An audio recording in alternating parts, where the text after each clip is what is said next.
Histoire Le roi sage de Léon. Il y avait un riche noble qui avait 3 fils. Et le roi, l'aimant beaucoup, nomma le fils aîné son page, le second son majordome, et le plus jeune son barbier. Le barbier tomba amoureux de la fille unique du roi, qu'il aimait également. Et quand cela parvint aux oreilles du roi, il décida d'y mettre un terme. Il appela donc la princesse et lui dit: « Je sais que vous aimez mon barbier, et si vous insistez pour l'épouser, je vous ferai tuer. » La princesse, en entendant cela dire son père, devint très triste, et lui demanda de lui accorder un jour de considération, ce à quoi le roi accéda. Elle se rendit ensuite dans sa chambre, rassembla quelques-unes de ses plus belles robes, les fit en un paquet et quitta le palais par une porte secrète.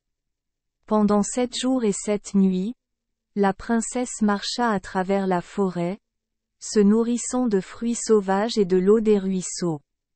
Pendant 7 jours et 7 nuits, son père la chercha et, ne la trouvant pas, il fit appeler le barbier et lui dit qu'il devait immédiatement partir à la recherche de la princesse, et que s'il ne la ramenait pas avant 1 an, il devrait mourir.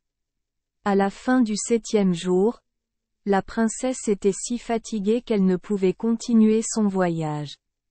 Et ayant peur des loups, elle parvint à grimper sur la première branche d'un grand chêne. Et là, découvrant que le tronc était creux, elle se laissa glisser dans le creux et s'y reposa. Elle n'était pas longtemps dans sa cachette, que son amant, le barbier, s'approcha en soupirant et en se disant: « Malheur à moi, car je ne retrouverai jamais la princesse.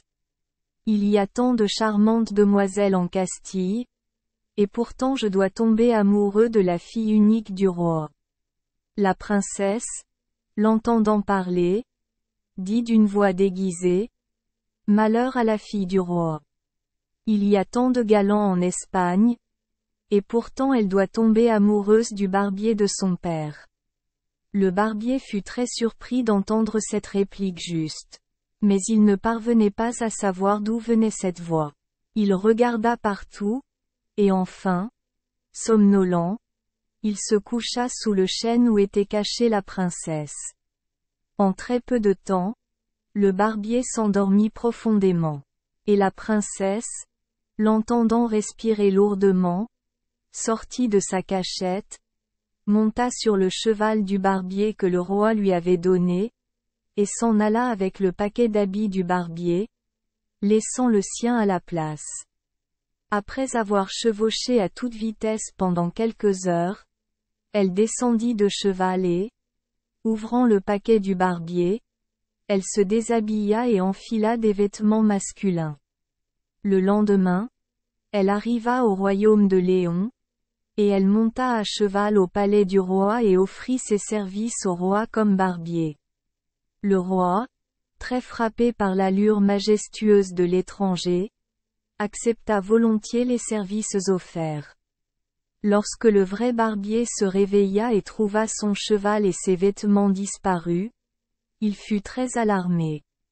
Mais voyant un paquet près de lui, il l'ouvrit et fut ravi d'y trouver les robes de son amant. Étant un jeune homme imberbe et très beau, il songea à mettre la plus belle robe de la princesse. Et comme ses cheveux étaient très longs et bouclés, selon la mode du temps, il faisait une très jolie femme. Endolori et fatigué, il arriva enfin au palais du roi de Léon et fut admis en présence du roi comme fille du roi de Castille voisin. Le roi de Léon fut tellement charmé de la beauté du nouvel arrivant qu'il ne put dormir, et il fit donc venir le barbier à qui il confia son amour. La vraie princesse fut très étonnée d'apprendre que son amant était dans le palais, car elle devina que c'était lui en tenue féminine. Mais elle resta silencieuse jusqu'à ce que son amant s'endorme dans son lit, puis elle se glissa dans sa chambre, remit ses vêtements et emporta les siens. Le lendemain matin, Lorsque le vrai barbier se réveilla et découvrit que ses magnifiques robes avaient disparu et que sa tenue masculine lui était restituée, il fut en effet surpris. Mais il n'y avait aucune aide pour cela, il devait redevenir homme et barbier. La princesse enfila ses propres vêtements et se cacha dans un placard de la pièce. Lorsqu'elle vit son amant sortir de la chambre et qu'elle l'entendit descendre l'escalier, elle ferma la porte derrière lui et termina sa toilette. Le roi se leva plus tôt que d'habitude, tant il avait hâte de voir le nouveau venu. Mais avant de le faire, il fit venir le barbier pour le raser. On le chercha partout, mais sans succès. Et enfin, désespérés, ils se rendirent dans la chambre de la nouvelle arrivée, et, frappant à la porte, ils commandèrent au roi qu'elle se présente. La princesse était prête, et, passant devant les courtisans, se présenta devant le roi. « Qui es-tu ? » demanda le roi. « Je suis la fille du roi de Castille. Comme j'en ai informé hier votre miséricorde, répondit la princesse. Mais où est donc mon coiffeur ? Rejoignit le roi. Que c'est la fille d'un roi du barbier d'un autre roi ? Dit la princesse. En ce moment, le vrai barbier se présenta et demanda humblement pardon au roi de l'avoir trompé. Mais qui es-tu ? Rugit le roi. Es-tu barbier ou voleur ? Je suis le plus jeune fils d'un marquis, répondit le jeune homme, barbier de son état et fiancé à la fille du roi de Castille. Alors la princesse s'avança et expliqua tout au roi, qui était si intéressé par ce qu'il entendait que la princesse et le barbier durent lui raconter l'histoire encore et encore. Puis il dit, « J'ai été rasé par la fille du roi de Castille, et j'ai courtisé son barbier. Je ne serai plus trompé. Ils seront désormais mari et femme pour toujours. » C'était le sage roi de Léon. Merci les enfants des Esperluette Croisillon 39. Avoir écouté des contes de fées au jour Esperluette Croisillon 39. 8.